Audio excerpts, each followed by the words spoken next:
Hello dear seated student, तो आप सभी कैसे? सभी को सुबह की गुड मॉर्निंग, हरे कृष्णा, राधे राधे। तो आज हम आपको सीडीपी का क्वेश्चन लेके चल रहे हैं। तो यहाँ पे हम आज आपको प्रीवियस ईयर का क्वेश्चन लेके चलेंगे और आज हम आपको 5 साल का प्रीवियस ईयर पूरा कंप्लीट कराएंगे। और ये सीडीपी के जितने 30 क्वेश्चन आते हैं उसके सारे क्वेश्चन कराएंगे। तो इसमें से आपको बहुत सारे क्वेश्चन ऐसे हैं जो फंसेंगे वहाँ पे एग्जाम में, तो आप इसे बहुत ध्यान से पढ़िएगा क्योंकि सीटेट के लिए प्रीवियस ईयर बहुत ही इंपॉर्टेंट है और प्रीवियस ईयर से क्वेश्चन बहुत सारे फंसते हैं।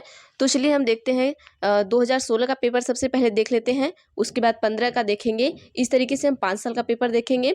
और अगर वीडियो अच्छा लगे तो आप लाइक शेयर सब्सक्राइब जरूर किया करिए और सब्सक्राइब भी किया करिए चैनल को, और हमें कमेंट करिएगा। तो फिर उसके जो बचे हुए क्वेश्चन हैं हम और क्वेश्चन लाएंगे। अगर वीडियो अच्छी लगी तो हमें प्लीज़ कमेंट करिएगा आप सभी।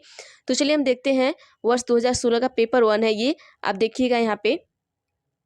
क्वेश्चन नंबर 1 क्या पूछा है कि एक शिक्षक के रूप में जो लेव वाइगोत्स्की के सामाजिक रचनावादी सिद्धांत में दृढ़ता से विश्वास करते हैं, आप अपने छात्रों का आकलन करने के लिए निम्नलिखित में से कौन सी विधि पसंद करेंगे? ऑप्शन 1 है सहयोगात्मक परियोजनाएं, बी है मानकीकृत परीक्षण, सी है तथ्य आधारित स्मरण प्रश्न, डी है वस्तुनिष्ठ बहुविकल्पी प्रकार के प्रश्न। तो फटाफट से आंसर बताइएगा आप सभी की क्या होगा। अभी आपके एग्जाम बहुत नज़दीक है तो आप लोगों ने ये पेपर हल कर चुका होगा। तो आप एक कॉपी और पेन लेकर बैठिए और आप फिर से मिलाइए कि आप इस पेपर को कितना हल कर पा रहे हैं और 30 में से आप कितना नंबर गेन कर पा रहे हैं। तो चलिए देखते हैं हम इसका आंसर क्या होगा, इसका उत्तर देख लेते हैं। तो इसका उत्तर होगा ऑप्शन नंबर 1। उत्तर क्या है? ए होगा। ए क्या है? सहयोगात्मक परियोजनाएं। चलिए नेक्स्ट क्वेश्चन देखते हैं हमारा क्या है। क्वेश्चन नंबर 2 में क्या पूछा है? क्वेश्चन नंबर 2 में पूछा है कि अपनी कक्षा में व्यक्तिगत अंतर को पूरा करने के लिए एक शिक्षक यह करना चाहिए। मतलब अगर आप एक शिक्षक हैं तो आपको क्या करना चाहिए, आपको यहाँ पे ये बताना है। ऑप्शन ए है शिक्षण एवं मूल्यांकन के समान और मानक तरीके हैं, बी है बच्चों के उनके अंकों के आधार पर अलग और लेबल करना चाहिए, सी है छात्रों के साथ बातचीत में संलग्न और उनके दृष्टिकोण को महत्व देते हैं, डी है उसके छात्रों पर सख्त नियम लागू करें। तो फटाफट से आंसर बताइएगा आप सभी क्या होगा। तो आइए इसका हम आंसर देखते हैं। ऑप्शन नंबर सी हमारा क्या होगा? बिल्कुल सही होगा। उत्तर क्या है? Option C. ऑप्शन सी क्या है कि छात्रों के साथ बातचीत संलग्न है और उनके दृष्टिकोण को महत्व देते हैं। ठीक है, चलिए नेक्स्ट क्वेश्चन देखते हैं। हमारा क्वेश्चन नंबर 3 क्या पूछा है? क्वेश्चन नंबर 3 कह रहा है कि मूल्यांकन उद्देश्यपूर्ण है यदि। ऑप्शन ए है यह छात्रों में भय और तनाव उत्पन्न करता है, बी है यह छात्रों के साथ साथ शिक्षकों के लिए एक प्रतिक्रिया के रूप में कार्य करता है, सी है यह वर्ष के अंत में केवल एक बार किया जाता है, डी है छात्रों की उपलब्धियों के बीच अंतर करने के लिए तुलनात्मक मूल्यांकन किया जाता है। तो फटाफट से आप सभी आंसर बताइएगा इसका क्या होगा।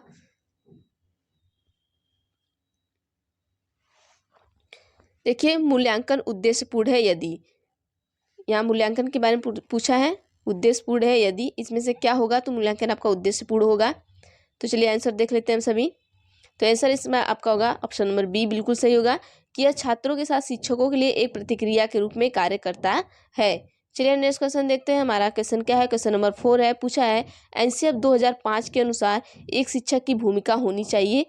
एनसीएफ 2005 के अनुसार ऑप्शन ए है अधिकारी, बी है तानाशाही, सी है अनुमेय, डी है सुविधा। आंसर बताएगा फटाफट से क्या होगा। तो इसमें देखिए ये थोड़ी वीडियो आपकी लंबी हो सकती है क्योंकि यहाँ पे हमने 5 साल का क्वेश्चन रखा है, तो कम से कम 150 क्वेश्चन आपके हैं। तो चलिए देखते हैं हम फटाफट से यहाँ पे क्या होगा। तो चलिए देखते हैं यहाँ पे आंसर हमारा होगा ऑप्शन नंबर डी, सुविधा। शिक्षक क्या होता है? सुविधा दाता होता है। शिक्षक हमेशा क्या होगा? सुविधा दाता होगा। तो फटाफट से देख लीजिएगा। चलिए नेक्स्ट क्वेश्चन देखते हैं। क्वेश्चन नंबर 5 क्या है? क्वेश्चन नंबर 5 में पूछा है शोध से पता चलता है कि एक विविध कक्षा में अपने छात्रों से एक शिक्षक की अपेक्षा डैश उनकी सीख। ऑप्शन ए है पर महत्वपूर्ण प्रभाव पड़ता है, बी है के एकमात्र निर्धारक है, सी है के साथ सहसंबंध नहीं होना चाहिए, डी है पर कोई प्रभाव नहीं पड़ता है। तो देखिएगा क्वेश्चन आंसर क्या होगा आपका।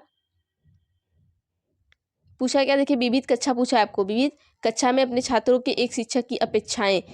ठीक है, तो ये हम आंसर देख लेते हैं क्या होगा। यहाँ पे आंसर होगा हमारा ऑप्शन नंबर 1, पर महत्वपूर्ण क्या करता है? प्रभाव पड़ता है। चलिए नेक्स्ट क्वेश्चन देखते हैं। क्वेश्चन नंबर 6 क्या पूछा है? क्वेश्चन नंबर 6 पूछा है कि विशेष आवश्यकता वाले बच्चों को शामिल करना ए अवास्तविक लक्ष्य है, बी विकलांग बच्चों के लिए हानिकारक है, सी स्कूल पर बोझ बढ़ेगा, डी शिक्षण के लिए दृष्टिकोण सामग्री और दृष्टिकोण में बदलाव की आवश्यकता है।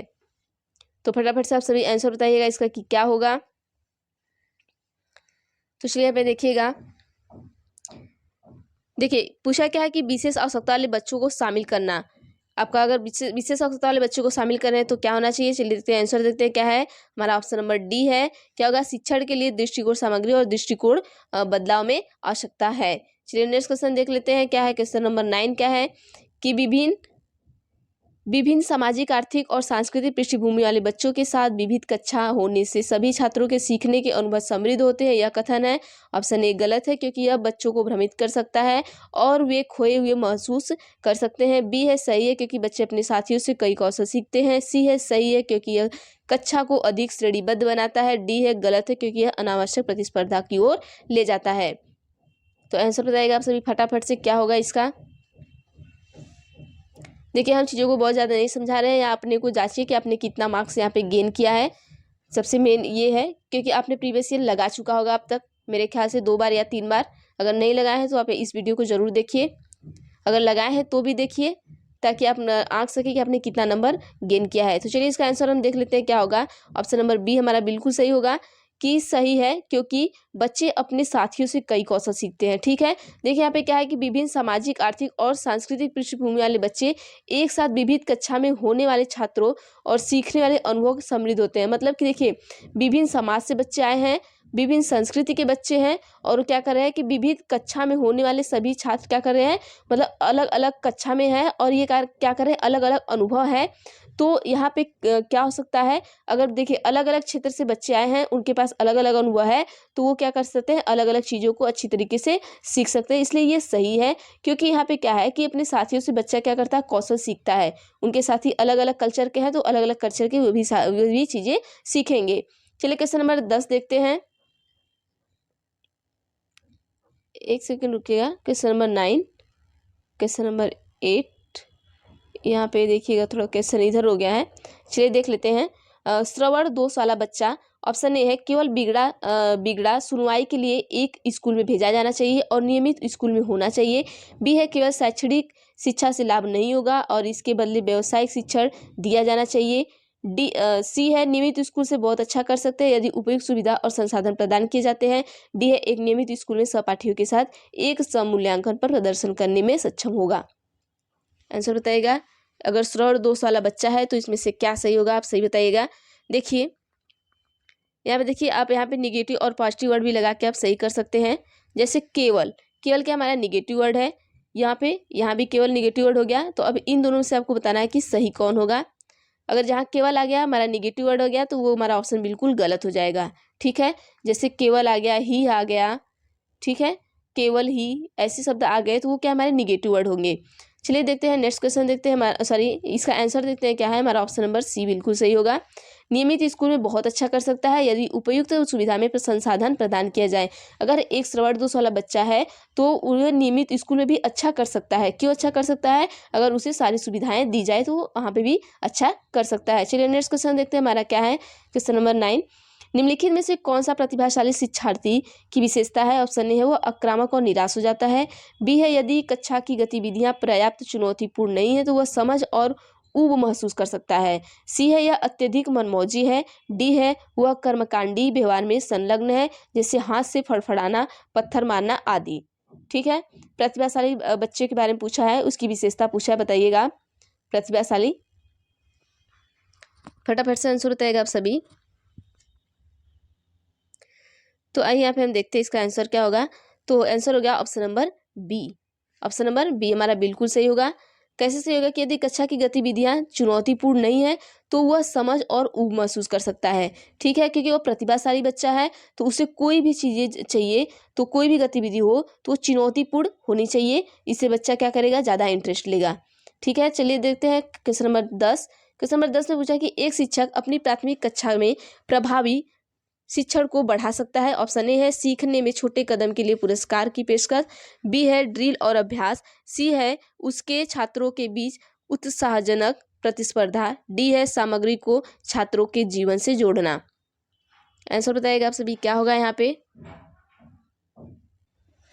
चलिए क्वेश्चन नंबर 10 देखते हैं। 10 में क्या पूछा है कि एक शिक्षक अपनी प्राथमिक कक्षा में प्रभावी शिक्षण को बढ़ा सकता है। ऑप्शन 1 है सीखने में छोटे कदम के लिए पुरस्कार की पेशकश, बी है ड्रिल और अभ्यास, सी है उसके छात्रों के बीच उत्साहजनक प्रतिस्पर्धा, डी है सामग्री को छात्रों के जीवन से जोड़ना।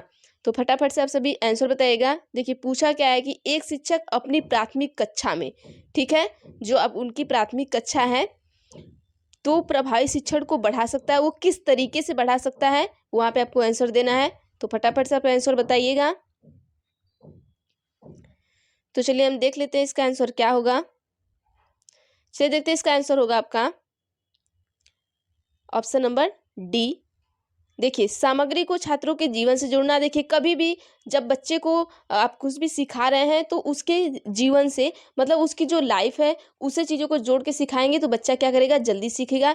कहीं भी देखिए आप अगर बच्चे के जीवन से जुड़ा हुआ चीज़ें हैं तो वहाँ पे आप बिल्कुल सही करेंगे, ठीक है। अब देखिए पुरस्कार देना, ये आपका निगेटिव वर्ड हो जाएगा। हर चीज़ों में आप बच्चे को पुरस्कार नहीं दे सकते। ड्रिल और अभ्यास ठीक है, लेकिन तो सबसे ज़्यादा स्ट्रांग जो हमारा आंसर है वो हमारा ऑप्शन नंबर डी है। तो हमारा ऑप्शन नंबर डी बिल्कुल सही होगा। आइए नेक्स्ट क्वेश्चन देखते हैं, क्वेश्चन नंबर 11। क्वेश्चन नंबर 11 में देखिए क्या पूछा है कि बच्चों के बारे में निम्नलिखित में से कौन सा कथन सही है। ठीक है, बच्चे के बारे में पूछा है इन्होंने। ऑप्शन ए है बच्चे ज्ञान के निष्क्रिय प्राप्त करता है, बी है बच्चे समस्या हल करने वाले होते हैं, सी है बच्चे वैज्ञानिक जांच करता है, डी है बच्चे पर्यावरण की सक्रिय खोज करता है।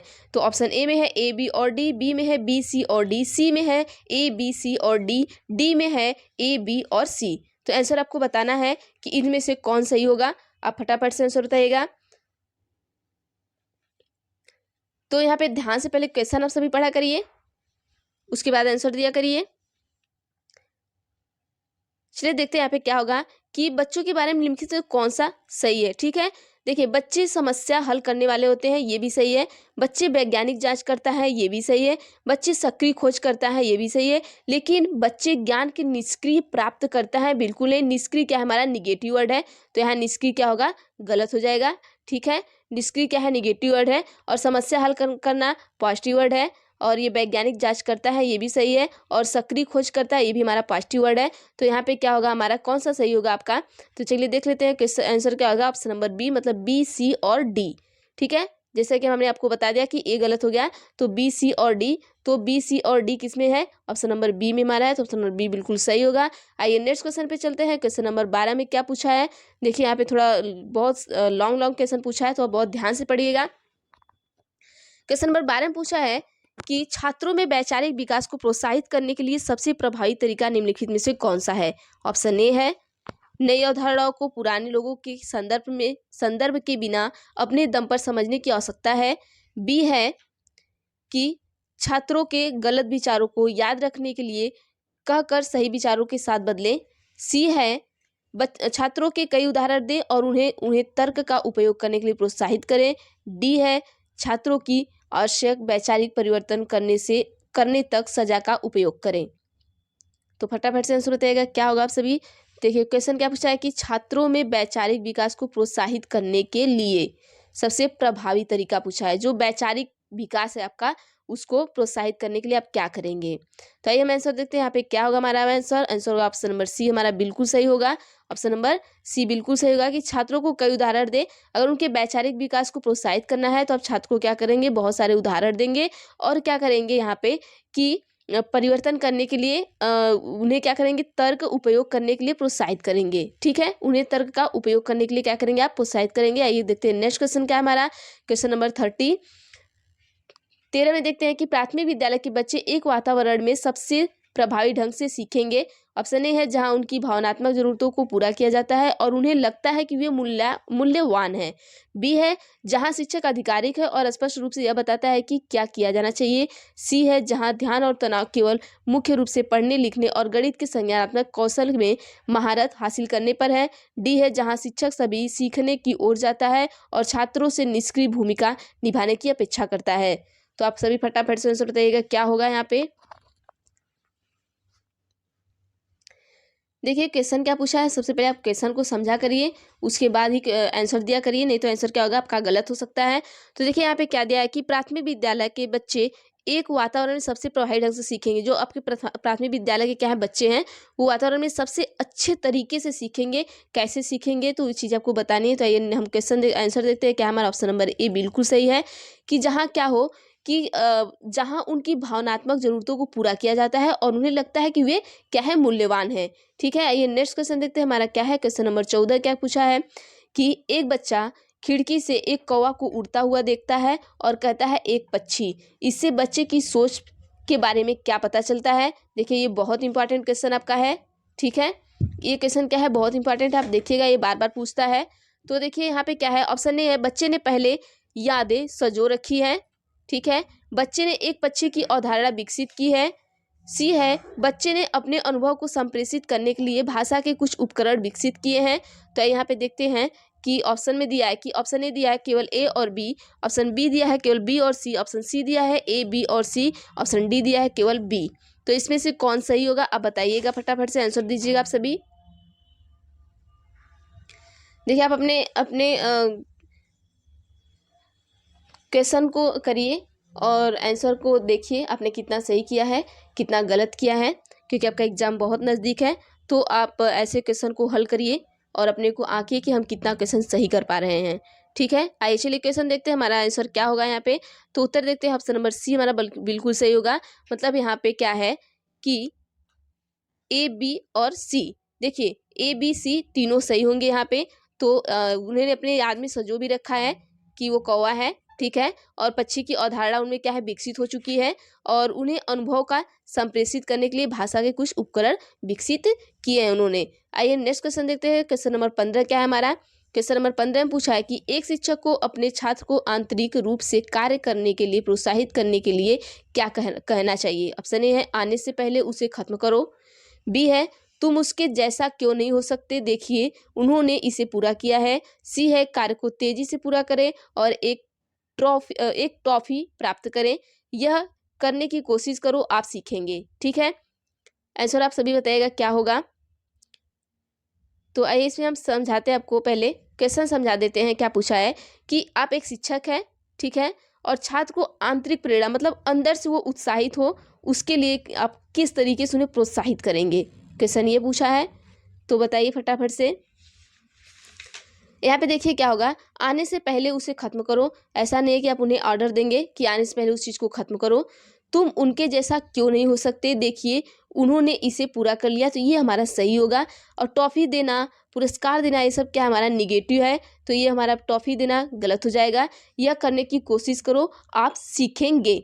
ठीक है, तो देखिए ये भी है। अब इन दोनों में से हमें स्ट्रॉन्ग आंसर देखना है, ऑप्शन नंबर बी और ऑप्शन नंबर डी में से। तो ये देखते हैं हमारा आंसर क्या होगा। तो ऑप्शन नंबर डी हमारा होगा। देखिए अब यहाँ पे देखिए आंसर हमारा ऑप्शन नंबर डी कैसे होगा, क्योंकि यह करने की कोशिश करो आप सीखेंगे। ठीक है, ये सही होगा। यहाँ भी कि तुम उसके जैसा क्यों नहीं हो सकते, देखिए उन्होंने इसे पूरा किया। अब यहाँ पर थोड़ा बहुत तुलना हो गया है एक दूसरे से, तो ये हमारा उतना आपका क्या होगा, स्ट्रॉन्ग आंसर नहीं होगा। तो ऑप्शन नंबर डी हमारा बिल्कुल सही होगा। आइए नेक्स्ट क्वेश्चन देखते हैं हमारा। क्वेश्चन नंबर 16 क्या है कि एक शिक्षक अपने छात्र को सीखने की खातिर आंतरिक रूप से प्रेरित करने के लिए कैसे प्रोत्साहित कर सकता है।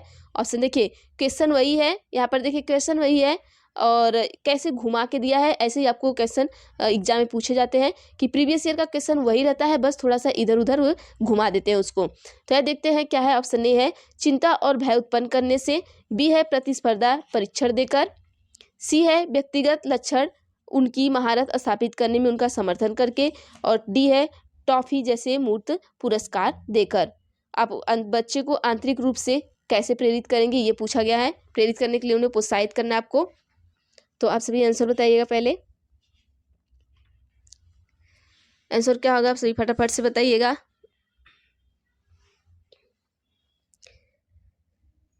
तो आइए हम देख लेते हैं इसका आंसर क्या होगा। हमारा ऑप्शन नंबर सी बिल्कुल सही होगा। आइए देखते हैं व्यक्तिगत लक्ष्य और उनकी महारत स्थापित करने में उनका समर्थन करके। ठीक है, आइए नेक्स्ट क्वेश्चन देखते हैं। हमारा क्वेश्चन नंबर 17 क्या है कि 17 पूछा कि एक प्राथमिक कक्षा में एक प्रभावी शिक्षक को छात्रों को प्रेरित करने का लक्ष्य बनाना चाहिए। ऑप्शन ए है सीखने के लिए ताकि वे जिज्ञासु बन जाए और खुद के लिए सीखने से प्यार करें। बी है याद रखने के लिए ताकि वे याद में अच्छे बन जाएं। सी है दंडात्मक उपायों का उपयोग करके ताकि वे शिक्षक का सम्मान करें। डी है प्रदर्शन करने के लिए ताकि उन्हें वर्ष परीक्षा के अंत में अच्छे अंक प्राप्त हो। आइए देखते हैं क्वेश्चन क्या पूछा है। सबसे पहले आप ये देखिएगा कि एक प्राथमिक कक्षा में एक प्रभावी शिक्षक को छात्रों को प्रेरित करने का लक्ष्य बनाना चाहिए। मतलब कि प्रभावी शिक्षक को छात्र को प्रेरित करने के लिए क्या लक्ष्य बनाना चाहिए, ये पूछा गया है। तो फटाफट सब बताइएगा। देखिए यहाँ पे हम देखते हैं कि प्रदर्शन करने के लिए ताकि उन्हें वर्ष के अंत में अच्छे अंक प्राप्त हो। अच्छे अंक प्राप्त करना, ग्रेड प्राप्त करना, ये क्या हमारा ये निगेटिव वर्ड है, ठीक है। और दंड देना ये भी हमारा निगेटिव है, तो ये दोनों हमारे क्या हो जाएंगे, गलत हो जाएंगे। याद रखने के लिए ताकि वे याद में अच्छे अंक अच्छे बन जाए, मतलब किसी चीज़ को रटना भी हमारा क्या है, निगेटिव वर्ड है। हमारा ऑप्शन नंबर ए बिल्कुल सही होगा। तो आइए हम देख लेते हैं हमारा क्वेश्चन में आंसर क्या है। तो ऑप्शन नंबर सी यहाँ पे दिया है। तो एक सेकेंड इसे ध्यान से पढ़िएगा पहले। देखिएगा यहाँ पे जो टाइपिंग हमारी है ये गलत हो गई है, यहाँ पे सी नहीं होगा। सी में ये दंडात्मक उपायों का उपयोग करके ताकि वे शिक्षक का सम्मान करें, आप ऐसा बिल्कुल भी नहीं करेंगे, ठीक है, ये गलत है। और ये भी आपका गलत है, ये भी गलत है। ऑप्शन नंबर ए हमारा बिल्कुल सही होगा कि जो प्राथमिक कक्षा में प्रभावी शिक्षक को छात्र को प्रेरित करने के लिए लक्ष्य उनका होना चाहिए कि वे सीखने और ताकि वे जिज्ञासु बन जाए और वे खुद से अपने काम को करें, इस तरीके से होगा। तो हमारा ऑप्शन नंबर ए बिल्कुल सही होगा। चलिए देखते हैं क्वेश्चन नंबर 18 क्या है। निम्नलिखित में से कौन प्रभावी स्कूल अभ्यास का एक उदाहरण है। ऑप्शन एक है लगातार तुलनात्मक मूल्यांकन, बी है शारीरिक दंड, सी है व्यक्तिगत शिक्षा, डी है प्रतियोगी कक्षा। देखिए क्वेश्चन क्या पूछा है कि प्रभावी स्कूल अभ्यास का एक उदाहरण है, ठीक है। प्रभावी स्कूल अभ्यास का उदाहरण क्या है इसमें से। चलिए देखते हैं यहाँ पे हमारा आंसर क्या होगा। ऑप्शन नंबर सी होगा कि व्यक्तिगत शिक्षा, ठीक है। प्रतियोगी कक्षा नहीं, अभ्यास का एक उदाहरण है, व्यक्तिगत शिक्षा है, शारीरिक दंड भी नहीं है, लगातार तुलनात्मक मूल्यांकन भी नहीं है। आइए नेक्स्ट क्वेश्चन देखते हैं हमारा क्या है। Question number 19। क्वेश्चन नंबर 19 है कि विकास का सेफलोकेडल सिद्धांत बताता है कि विकास कैसे आगे बढ़ता है। ऑप्शन ए है विशिष्ट कार्यों के लिए सामान्य, बी है एकीकृत कार्यों के लिए विभेदित, सी है सिर से पैर तक, डी है ग्रामीण से शहरी क्षेत्रों में। जो विकास का सेफलोकेडल सिद्धांत क्या बताता है ये देखना है। आइए आंसर देख लेते हैं हम। ऑप्शन नंबर सी हमारा होगा सिर से पैर तक, ठीक है। नेक्स्ट क्वेश्चन देखते हैं। क्वेश्चन नंबर 20 क्या है। निम्नलिखित में से कौन भाषा विकास से संबंधित एक संवेदनशील अवधि है। ऑप्शन ए है प्रसव पूर्व अवधि, बी है मध्य बचपन की अवधि, सी है वयस्कता, डी है बचपन का प्रारंभिक काल। आंसर बताएगा कि भाषा विकास से संबंधित एक संवेदनशील अवधि, मतलब जब भाषा का विकास होता है तो वो कौन सी अवधि है जब भाषा का विकास होता है। क्या प्रसव से पूर्व होता है, नहीं होता है। बचपन का प्रारंभिक काल, मध्य बचपन की अवस्था, वयस्कता, इसी में से तीन में से एक होगा, तो आंसर बताएगा आप सभी।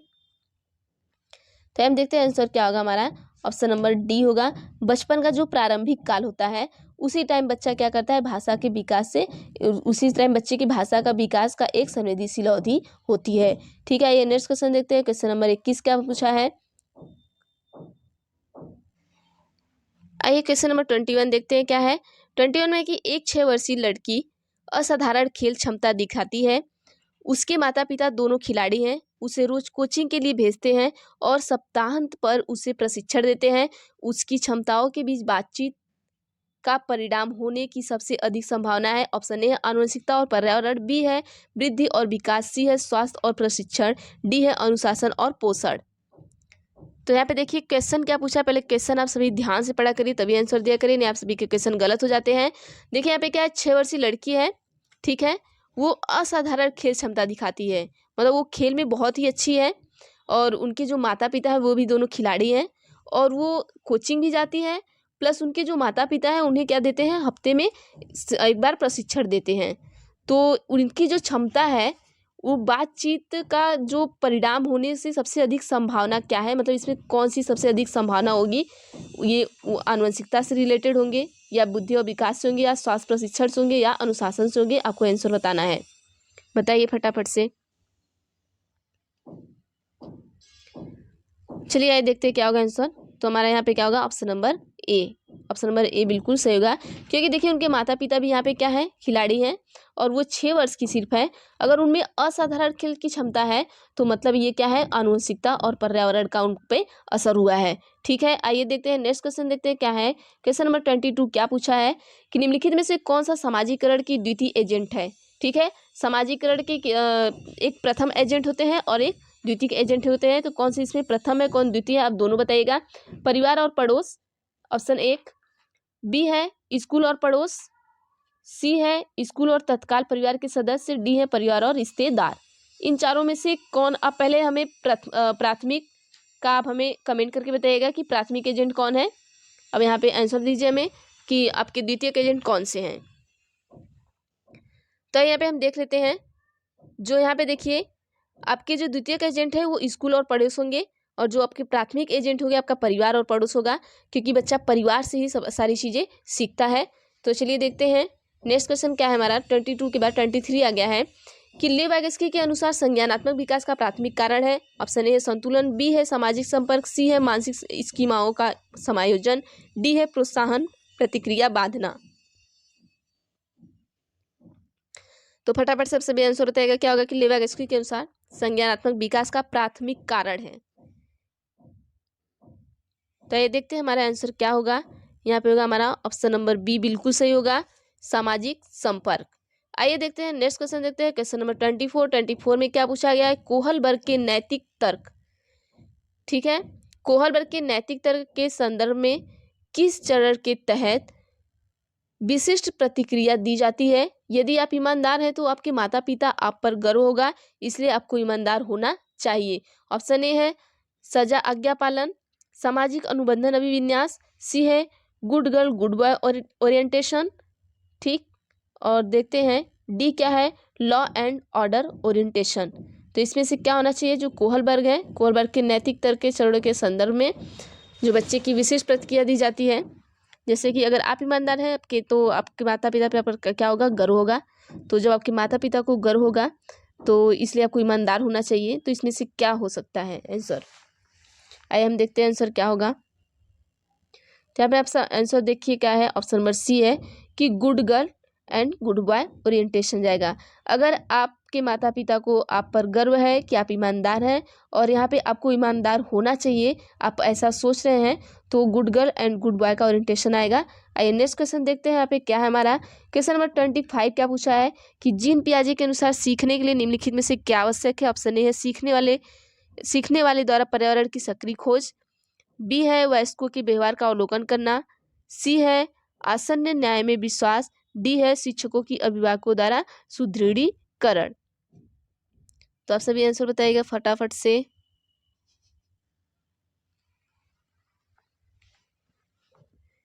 चलिए देख लेते हैं आंसर इसका क्या होगा हम फटाफट से। तो इसका आंसर ऑप्शन नंबर 1 होगा कि जो सीखने का सिद्धांत दिया है, सीखने जीन पियाजे के अनुसार जो सीखने के लिए जो निम्नलिखित में से क्या आवश्यक है, तो जीन पियाजे कहते हैं सीखने के लिए हमें पर्यावरण में सक्रिय होना बहुत जरूरी है। तो ऑप्शन नंबर ए हमारा बिल्कुल सही होगा। तो आइए नेक्स्ट क्वेश्चन देखते हैं, क्वेश्चन नंबर 26 में क्या पूछा है, यहाँ से भी जीन पियाजे से ही देखिए क्वेश्चन पूछ लिया है कि जीन पियाजे के अनुसार स्कीमा इमारत मौजूदा योजनाओं को फिट करने के लिए नई जानकारी को संशोधित करने और पुरानी योजनाओं को नई जानकारी के अनुसार संशोधित करने के परिणाम स्वरूप होती है। इन दोनों प्रक्रियाओं के रूप में जाना जाता है। ऑप्शन ए है आवास और अनुकूलन, बी है आत्मसात और अनुकूलन, सी है संतुलन और संशोधन, डी है आत्मसात और आवास। तो आप सभी आंसर बताइएगा फटाफट से।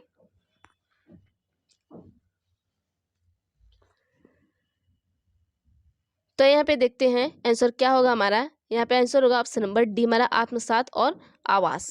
क्या होगा, आत्मसात और आवास। आइए समझ लेते हैं। जैसे स्कीमा है इमारत मौजूदा योजनाओं को फिट करने के लिए, ठीक है। स्कीमा क्या है, आत्मसात करना। यहाँ पे देखिए आंसर क्या है, आत्मसात और आवास। तो स्कीमा को जो है इमारत मौजूदा को फिट करने के लिए नई जानकारी को क्या कर रहे हैं हम संशोधित कर रहे हैं, और पुरानी योजनाओं को नई जानकारी के अनुसार क्या कर रहे हैं संशोधित करने का परिणाम। मतलब कि जो पुरानी योजनाएं हैं उसके आधार पे हम नई जैसे पुराने कार्य किए हैं या पुरानी चीज़ों को जानते हैं तो उसमें नए कार्य में जोड़ना, ठीक है, पुरानी चीज़ों को नए कार्य में जोड़ के करना। तो यहाँ पे क्या हो गया, आत्मसात और आवास। ऑप्शन नंबर डी बिल्कुल सही होगा। आइए नेक्स्ट क्वेश्चन देखते हैं, क्वेश्चन नंबर 27 में पूछा है कि एक प्रगतिशील कक्षा सेटअप में शिक्षक अपने शिक्षक सुविधा सॉरी एक प्रगतिशील कक्षा सेटअप में शिक्षक सीखने की सुविधा देता है। ऐसा वातावरण प्रदान करना। ऑप्शन ए है खोज को बढ़ावा देता है। बी है प्रतिबंधात्मक है। सी है समावेशन को हतोत्साहित करता है। डी है पुनरावृत्ति को प्रोत्साहित करता है। क्वेश्चन पढ़िएगा आप ध्यान से। पहले पूछा क्या है कि एक प्रगतिशील कक्षा सेटअप में, ठीक है, कक्षा कैसी है, प्रगतिशील कक्षा है। शिक्षक अपने की सुविधा देता है, मतलब शिक्षक सीखने की सुविधा देता है। ठीक है, कक्षा कैसा है, प्रगतिशील है। शिक्षक क्या कर रहा है, सीखने की सुविधा दे रहा है। तो ऐसा वातावरण को अगर हम प्रदान कर रहे हैं तो क्या होगा, तो हम क्या कर रहे हैं, क्या हम बच्चे को समावेशन को हतोत्साहित कर रहे हैं, बिल्कुल नहीं। पुनरावृत्ति को प्रोत्साहित कर रहे हैं, प्रतिबद्धात्मक है, खोज को बढ़ावा देना है। तो हमने एक आंसर बता दिया यहाँ पे। अभी इन तीनों में सबको आंसर बताना है क्या सही होगा। आइए देखते हैं यहाँ पे क्या सही होगा हमारा। ऑप्शन नंबर ए बिल्कुल सही होगा कि खोज को बढ़ावा देता है। ठीक है, अगर प्रगतिशील शिक्षा है और शिक्षक क्या कर रहे हैं, सीखने में सुविधा दे रहे हैं, तो आप क्या करें, बच्चे को खोज में बढ़ावा दे रहे हैं। आइए देखते हैं क्वेश्चन नंबर 29 क्या है, 28 क्या है। 28 में है, देखिए 28 में पूछा है कि हार्वर्ड गार्डनर के मल्टीपल इंटेलिजेंस MI के सिद्धांत से पता चलता है कि ऑप्शन ए है प्रत्येक बच्चे को हर विषय को 8 अलग अलग तरीकों से पढ़ाया जाना चाहिए ताकि सभी को विकसित किया जा सके। ऑप्शन बी है बुद्धिमत्ता केवल IQ परीक्षणों द्वारा निर्धारित होती है। सी है शिक्षकों को विषय वस्तु को पढ़ाने के लिए वैकल्पिक तरीकों को तैयार करने के लिए एक रूपरेखा के रूप में MI का उपयोग करना चाहिए। डी है क्षमता नियति है और समय के साथ नहीं बदलती है। तो आइए हम यहाँ पे देखते हैं। देखिए यहाँ पे कहीं केवल दिया है तो हमारा पहले ही कट हो जाएगा, ठीक है, क्योंकि हमारा निगेटिव वर्ड है। तो अब इन तीनों में से आपको आंसर बताना है क्या होगा, तो फटाफट से आप सभी आंसर दीजिएगा।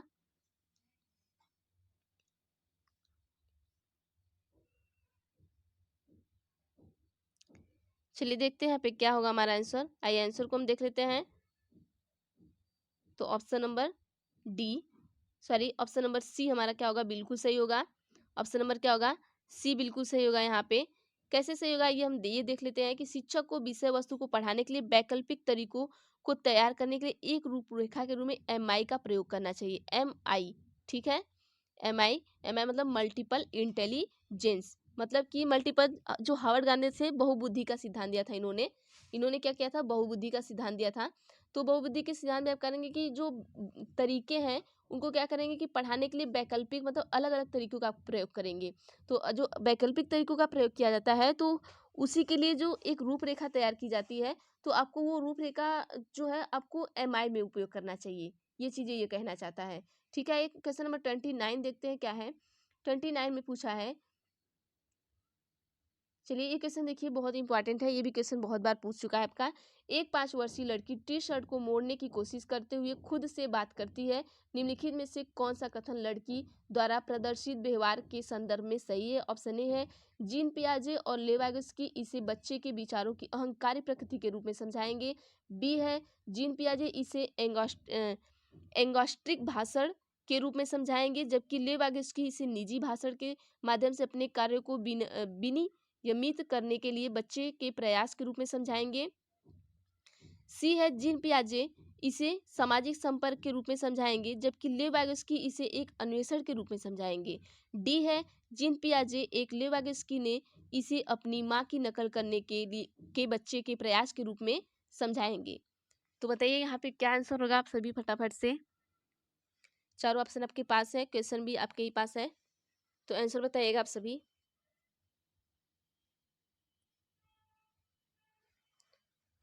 तो ये देखते हैं यहाँ पे हमारा आंसर क्या होगा। तो यहाँ पे आंसर होगा ऑप्शन नंबर बी हमारा बिल्कुल सही होगा कि जो हमारे जीन पियाजे जी हैं वो देखिए क्या कहते हैं।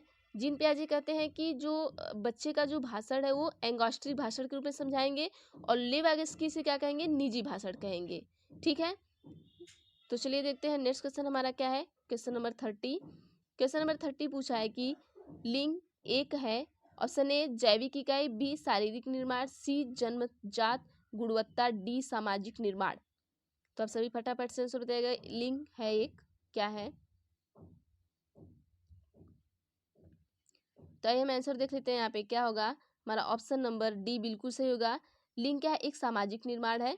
लिंग क्या है आपका, सामाजिक निर्माण है, तो ऑप्शन नंबर डी हमारा बिल्कुल सही होगा।